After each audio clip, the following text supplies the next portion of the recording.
aho abarokotse jenoside yakorewe abatutsi mu 1994 bemeza ko ubufasha bahawe na leta mu myaka 32 ishize bwatumye bakira ihungabana ry'amarangamutima batewe n'amateka ashaririye banyuzemo bityo bakabasha kwiyubaka. Abahanga rero mu by'ubuzima bwo mu mutwe nabo bavuga ko umuntu wahuye n'icyo kibazo iyo yegerewe agafashwa haba mu buryo bw'amarangamutima ndetse n'uburyo bufatika bituma akira. Kwizera Bosco afatanyije na Mushimire Joseph barakomeza. Kanyesha Fromene wakoze jenoside yakorewe abatutsi ari mu bo yasigiye ibikomere byo ku mutima.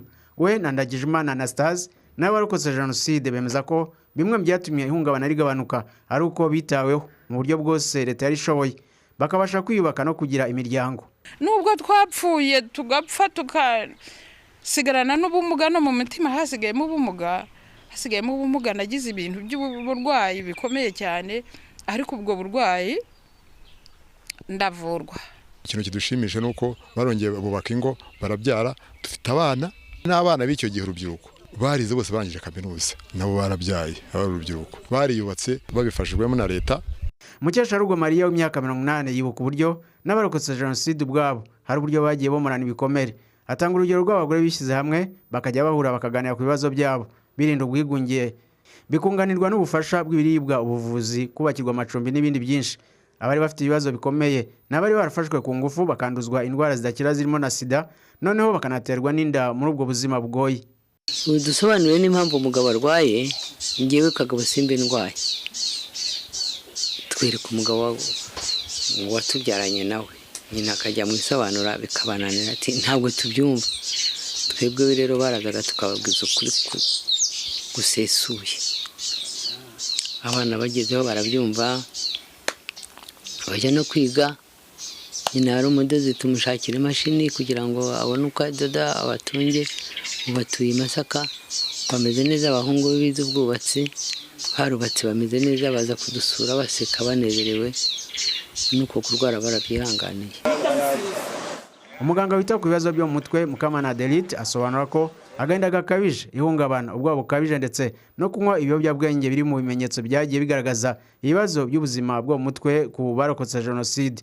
Ashimangira ko kubafasha mu by'imibereho yabo biri mu bigenda biborohereza.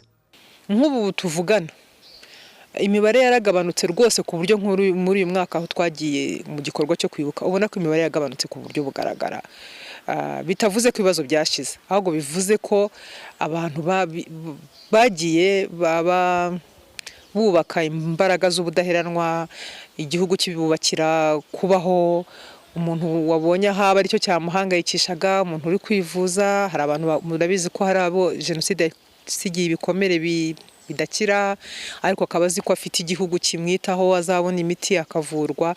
Ibyo byose rero ni ibintu bisasira cyangwa se bishyigikira kudaheranwa kwa muntu.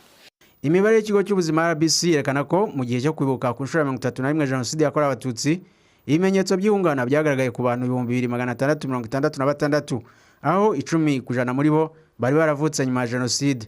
Umuyobozi w'ishami rishinzwe indwara zo mu mutwe muri RBC Dr Darius Gishoma avuga ko mu myaka 15 ishize imibare y'abagaragaje ibimenyetso by'ihungabana yavuye ku 4000 ikagera ku 2666 umwaka ushize. Gusa avuga ko hari n'abandi bafashwa n'ibindi bigo binyuranye. Hari abandi baza kwa muganga bizanye. Icyo ni igice cya kabiri. Hari igice cya gatatu rero gifite akamaro cyane. Ni igice cy'abantu bafashwa bagafashwa mu miryango dufite imiryango itegamiye kuri leta myinshi ikora kuri community byitwa ngo community based mental health intervention. Fate abantu wenda avega ikurikirana ni benshi kuruta bariya twabonye. Dufate abo uyisenga ikurikirana ni benshi cyane kuruta abo twabonye. Dufate abakurikiranwa na Interpeace na Never Again na Ibuka.